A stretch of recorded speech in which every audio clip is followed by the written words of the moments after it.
Imphal East District ki Nongshum Maitai Khulgi Chingthakta Leiripa Pambai na Luchingba UNLF ki Lanmi Singh Lauthok na ba honarakpa khudingmak miyamna thengnakani haina warep laukrei. Assam Rifles at Jatharakliba Thawong adu yaling taba phongtokpo oina ngase Pukhau Laifamda Maikai adunggi miyamna saruk yaduna apunbagi oiba mifam ama pangthokhe. Mifam aduna Assam Rifles ki personnel singna nakal namagi miding yengduna thabak paikhalakpa adu akaramongda yaling taba phongtokhe.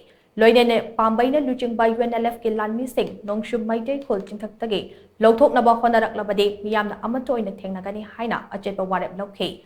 Miyamgi mifam aduda saruk yaklibi mafam adugi maira paibi amana phongdorakpada mamang chehigi me tang ahumdagi kuki khulai paiba singna Pukhau Maikaida leiba Maitegi khul kayada nongmai amadi pom kapsinduna attack chatharakpadagi lanjendaduna leiribane.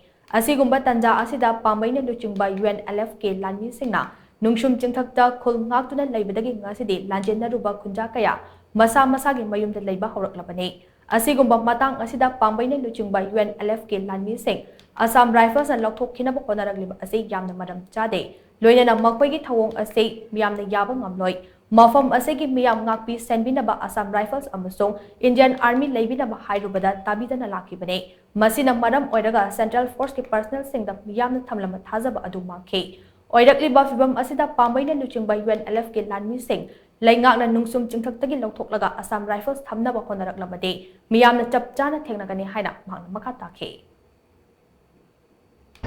Ngasi phauda aikhoi lamdam asida mamang thaktegi aikoina AR leire AR singsida akoina haigiba leire khun maitai singjiga tainariba khun singsida thuki singsina bangga sajalaguna makhoigi mi mya makhoina leichilapodagi aikoigi lau ubangamdaba khot leiriba kholiba mayam ase makhoina tanthokragadi aikoida awaba oire habase hanjin haigiba matung phauda ngasi phauda tanthopide adugi mathakta hena Makwegi bunkers in Hazalaga, Akwegi, Punjasing, Matang Lanzalaga, Akwegi, ULP Lady Bazagaze, Makwegi, Lapoka, Makwegi cookies, Tamnanabagi, Uncle Holy Habaze, Aquina Hazeva, UNLF, Mama Quina, Lunkum the Sarigase, Assam Rifana, Hunamak Hunter Habaze, Aquayaning de, Yabangamoy, have a seat.